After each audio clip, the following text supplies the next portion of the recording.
हमारे भाई अगर बुरा ना माने तो कृष्ण जी भी पांचों वक्त की नमाज पढ़ा करते थे।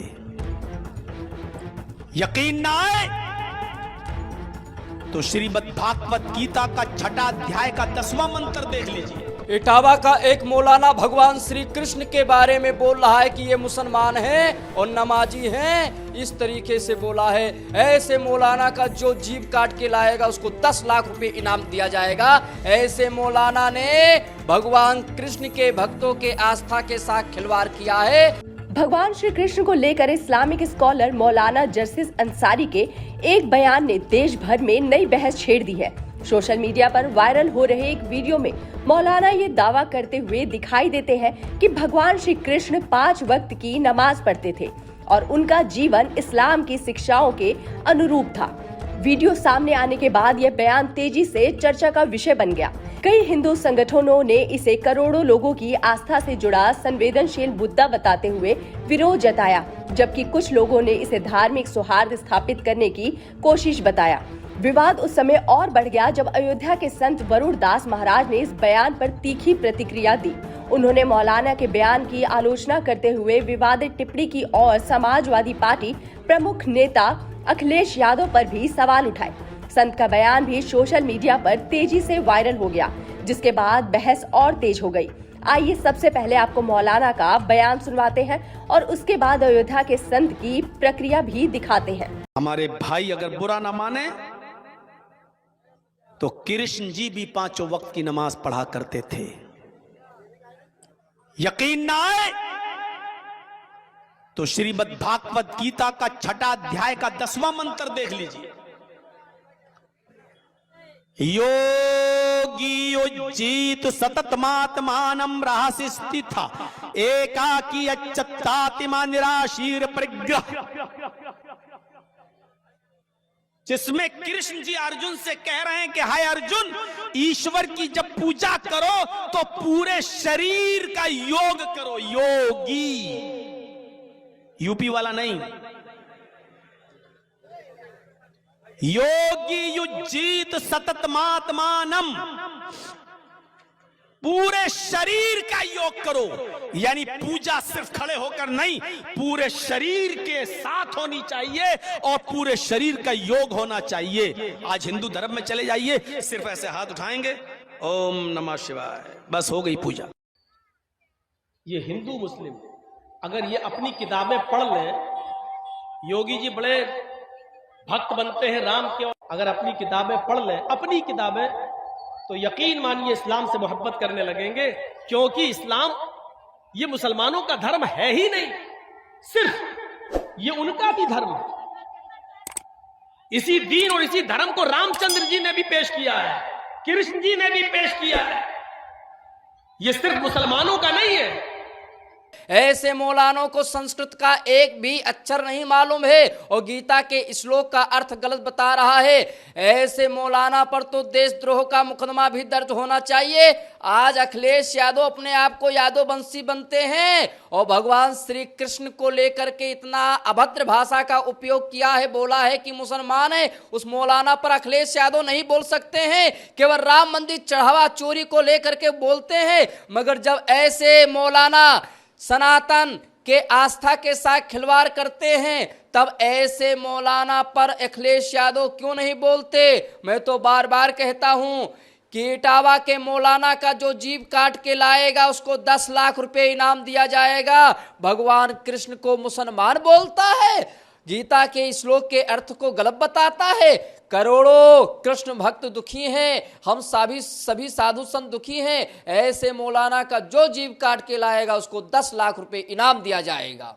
अब सवाल यह है कि क्या मौलाना के इस दावे के समर्थन में कोई ऐतिहासिक या धार्मिक प्रमाण मौजूद है।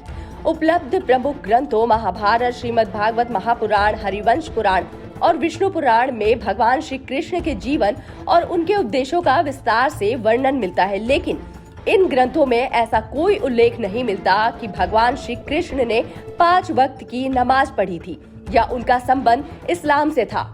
इतिहासकार भी बताते हैं कि भारतीय परंपरा में भगवान श्री कृष्ण का काल इस्लाम के उद्भव से बहुत पहले का माना जाता है। वहीं इस्लाम का उद्भव 7वीं शताब्दी ईस्वी में पैगंबर मोहम्मद के समय माना जाता है। इसी समय से अधिकांश इतिहासकार और धर्म विशेषज्ञ मौलाना के इस दावे को ऐतिहासिक रूप से प्रमाणित तथ्य नहीं मानते। दूसरी ओर इस्लाम के प्रमुख धार्मिक ग्रंथ कुरान और प्रमाणिक हदीसों में भी भगवान श्री कृष्ण का उल्लेख नहीं मिलता। मुख्य धारा के इस्लामिक विद्वानों के बीच भी यह कोई स्थापित मान्यता नहीं है। इसलिए कई विशेषज्ञ इसे मौलाना की व्यक्तिगत व्याख्या मानते हैं, न कि पूरे मुस्लिम समाज का आधिकारिक मत। इस मूर्ख को यही नहीं पता है कि इस्लाम की उत्पत्ति कब हुई। 1400 साल पहले इस्लाम का जन्म हुआ मक्का और मदीना में। उसके पहले वहाँ भी 365 देवियाँ थी जिनकी पूजा हुआ करते थे, और बुत परस्ती को इन्हें हराम बताकर एक महिला के सहयोग से, और मोहम्मद साहब ने इस्लाम धर्म जो अपने को अंतिम पैगंबर बताते थे, तो 1400 साल जिसकी, और उन्होंने घोषणा भी कर दी कि 1400 साल के बाद कयामत आ जाएगा। जब कयामत आएगा तो कयामत के समय जितने कब्र में गड़े मुर्दे हैं वो सब के सब खड़े हो जाएंगे और अल्लाह ताला के सामने पेशी होगी, और जिसका कर्म अच्छा होगा वो जन्नत जाएगा, और जिसका कर्म बुरा होगा वो दोखत जाएगा, नर्क जाएगा, जहन्नुम में जाएगा। इस पूरे विवाद के बाद सोशल मीडिया पर लोगों की राय दो हिस्सों में बटी दिखाई दे रही है।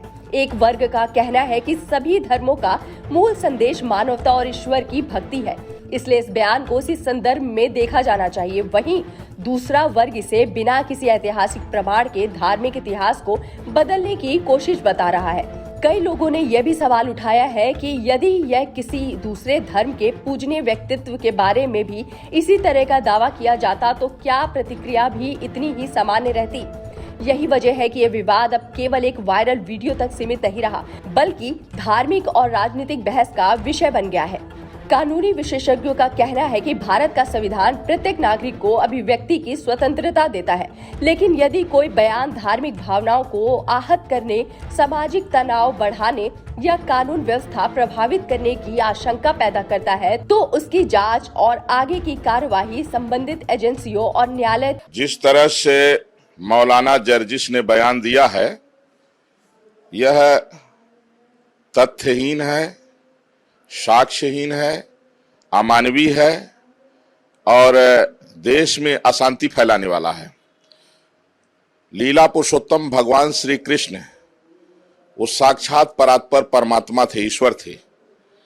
और नमाज की जो बात ये कह रहे हैं, नमाज भारतीय संस्कृति विरोधी है। नमाज पहली बात तो मौलाना जर्जिस अंसारी जो है वो इस तरीके की अरल गरल बातें हमेशा करते हैं जहाँ भी वो स्पीच देते हैं और मुस्लिम समुदाय के बीच में, तो वो इस तरीके का एक प्रोपगंडा उन्होंने सेट कर रखा है कि सनातन के ऊपर कैसे जो है प्रहार करें, और वो इस तरीके के माहौल को बनाकर तैयार रखते हैं। भगवान श्री कृष्ण को कहते हैं कि भगवान श्री कृष्ण 5 समय की नमाज अदा करते थे, और उन्होंने उस श्लोक का भी उदाहरण दिया है जो बिल्कुल मिथ्या है। उन्हें ना तो श्रीमद् गीता का ज्ञान है, ना श्रीमद् भागवत का ज्ञान है। विशेषज्ञों का मानना है कि धर्म और इतिहास जैसे संवेदनशील विषयों पर सार्वजनिक मंच से टिप्पणी करते समय विशेष जिम्मेदारियों की आवश्यकता होती है। बिना पर्याप्त प्रमाण के किए गए दावे अक्सर विवाद को जन्म देते हैं। वहीं किसी विवादित बयान के जवाब में उग्र भाषा या हिंसा का समर्थन करने वाले व्यक्तित्व भी समाज में तनाव बढ़ा सकते हैं। फिलहाल यह मामला सोशल मीडिया से निकलकर धार्मिक और राजनीतिक विमर्श का हिस्सा बन चुका है। एक और मौलाना का दावा चर्चा में है, तो दूसरी ओर उस पर आई तीखी प्रतिक्रियाएं भी लगातार विवाद को हवा दे रही हैं। ऐसे में सबसे बड़ा सवाल यही है, क्या आस्था से जुड़े विषयों पर बहस तथ्यों और प्रमाणों के आधार पर होनी चाहिए, या फिर भावनाओं को उग्र बयानों के सहारे? लोकतांत्रिक समाज में असहमति स्वाभाविक है, लेकिन संवाद की भाषा ऐसी होनी चाहिए जो समाज को जोड़े, न कि और धार्मिक विभाजित करे। यही कारण है कि विशेषज्ञ संवेदनशील विषयों पर तथ्यों, कानून और सामाजिक जिम्मेदारी को प्राथमिकता देने की सलाह देते हैं।